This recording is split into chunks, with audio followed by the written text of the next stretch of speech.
Hello and welcome to Learn Piano, a Personal Practice. I'm Cynthia from Cynthia Ali Studios, and I'm so glad that you're here today.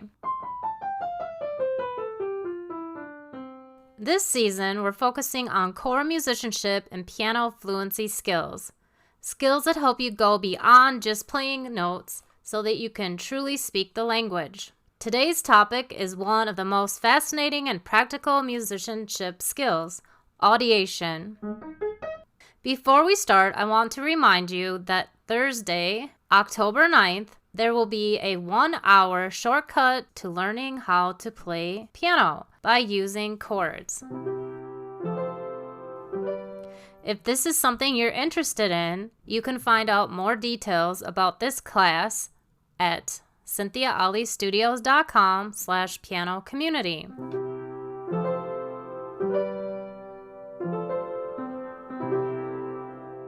So now for today's topic, audiation. Have you heard of that before? Audiation is the ability to hear music in your own mind, even when no sound is happening around you. It's like having an inner piano.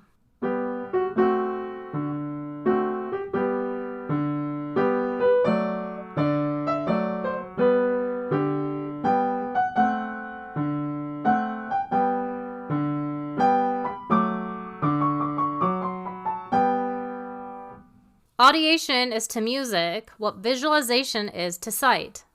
Imagine watching a sunset, or looking at a campfire or a tree. Then close your eyes. Can you still see it in your mind? So that's what audiation is for your ears. If you hear a song and then you go into silence, you can still hear that song playing in your mind. What an amazing tool that we have that we can use and develop for our piano playing. Think about when a pop tune gets stuck in your head and you can hear it all day long. That's a simple form of audiation. Or think about when you can sing the chorus of your favorite song without needing to even turn it on. Have you ever had a piece get stuck in your mind and you wish you could just turn it off? Well, I remember that happening to me in high school. That was a very long time ago, but I still remember I was learning a piano piece out of the Jesus Christ Superstar play, and it was called I Don't Know How to Love Him. And for whatever reason, that song got stuck in my mind for weeks and weeks, and it kept going on loop. I wish that I would have known how to turn it off. Luckily, it finally stopped. So this is a common experience for most or all of us, I'm sure. This is a glimpse into the window of audiation and what it is. This is a skill that we can work to develop once we become more aware of it. So let's try a little exercise to help you understand about audiation and how it helps with music. So first, let's listen to this melody by Chopin.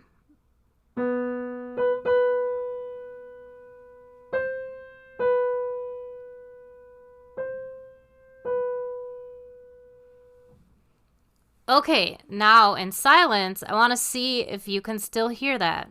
Let me play it for you one more time.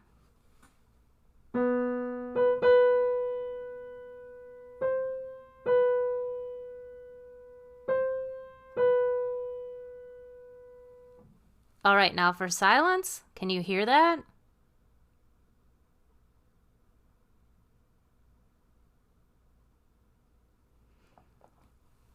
Hopefully you could hear it, and as time goes, you can keep practicing that kind of skill so that you can hear it more clearly.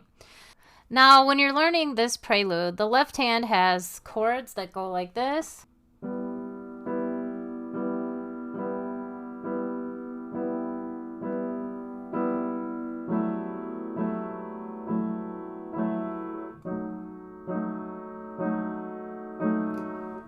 And where you could use the skill of audiation is start running that sound in your mind. So you have the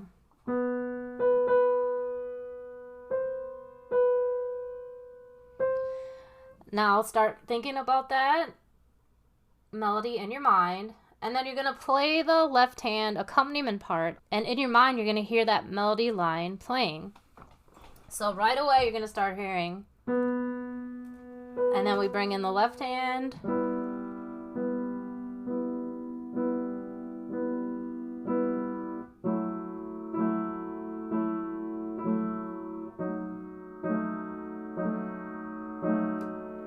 Now, hopefully, you could hear that melody coming in on top of those left-hand notes.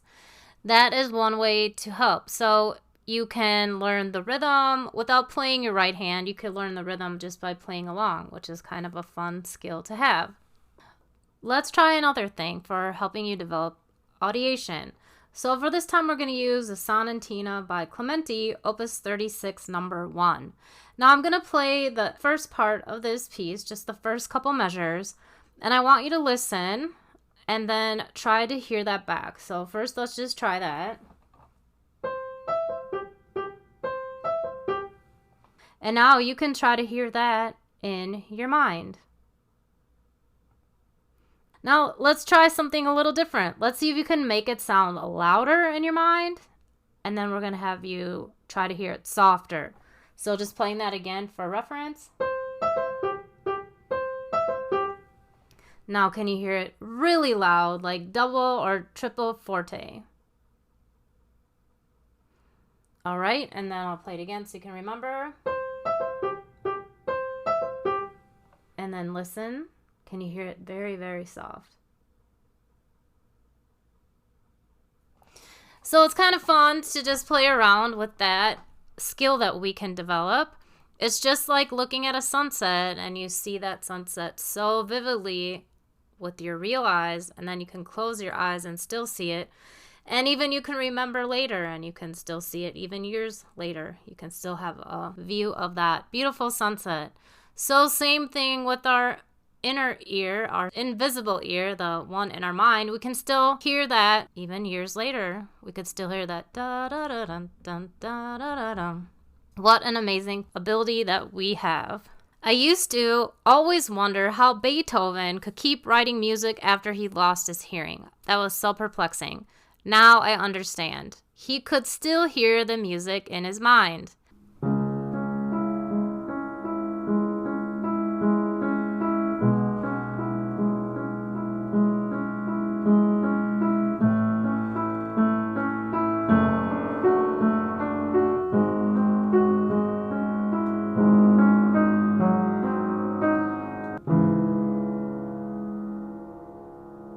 That's audiation at its highest level. Even after he became deaf, Beethoven composed some of his greatest works. If you would like to hear some of his works, there's a few that you could look up. Those are the Piano Sonata number 21 in B-flat major, Opus 106, and the Sonatas number 30 to 32, and a Bagatelle Opus 119. So you can listen to those and be amazed by what Beethoven was able to write by just hearing from that inner ear.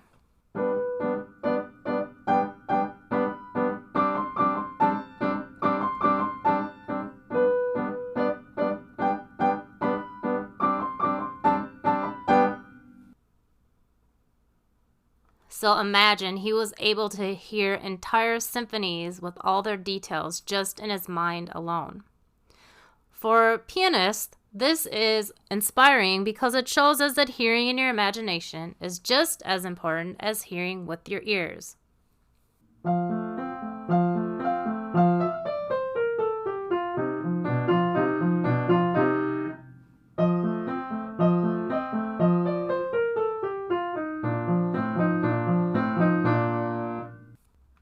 So I'm going to give you a couple more ideas for how this can help you as a piano player. First, just becoming aware of how the chord should sound.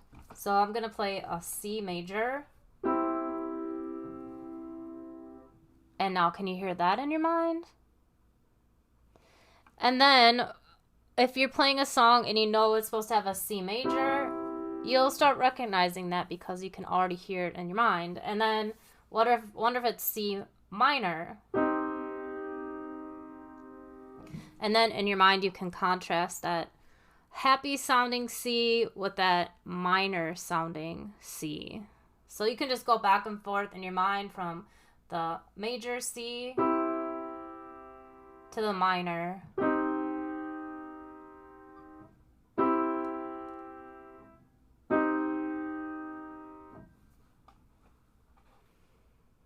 So there it is, right there in your mind. So when you're listening to a piece and you see a C chord, a major chord, and you play that, you'll know if it matches what you remember in your mind.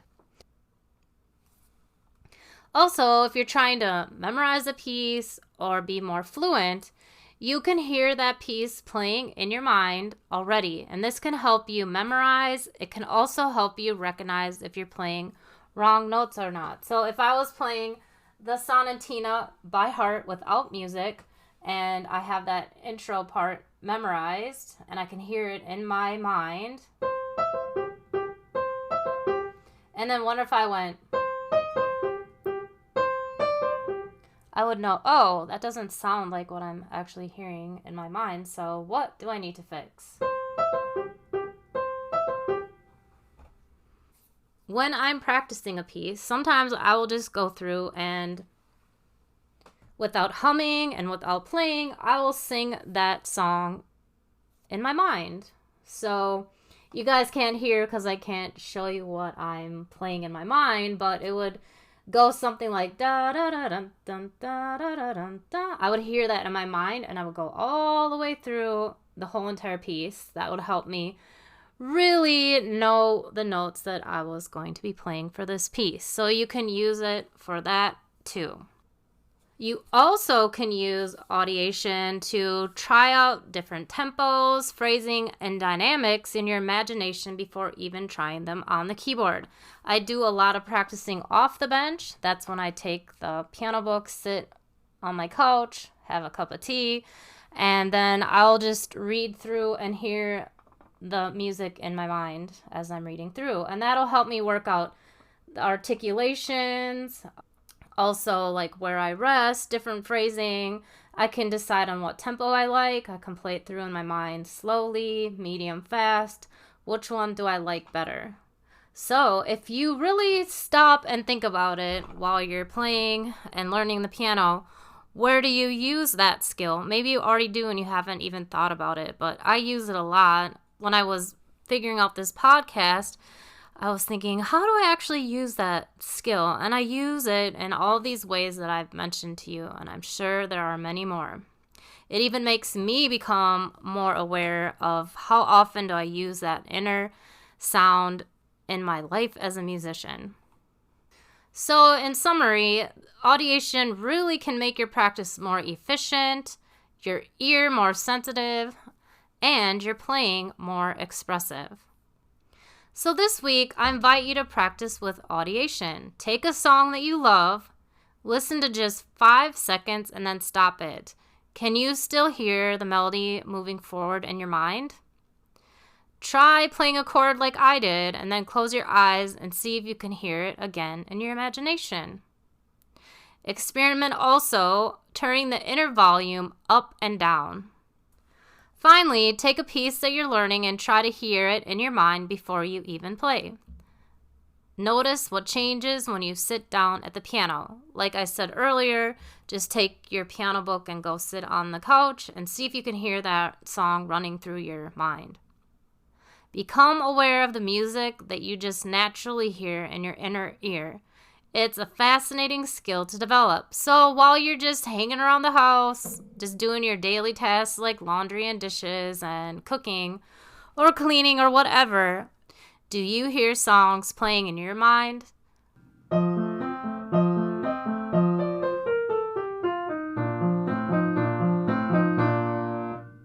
I would love to hear if you find anything new and exciting about audiation. You might be surprised at how much your playing improves simply by strengthening this invisible skill.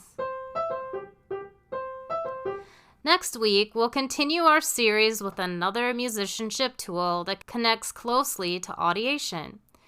You won't want to miss it. It's recognition. If you haven't already, be sure to subscribe so you never miss an episode of Learn Piano, a Personal Practice. Share this podcast with a friend who loves piano and join our email list at cynthiaalistudios.com/podcast for bonus resources and updates.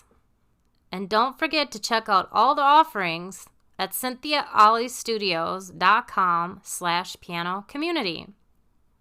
I can't wait to hear how audiation shapes your practice this week.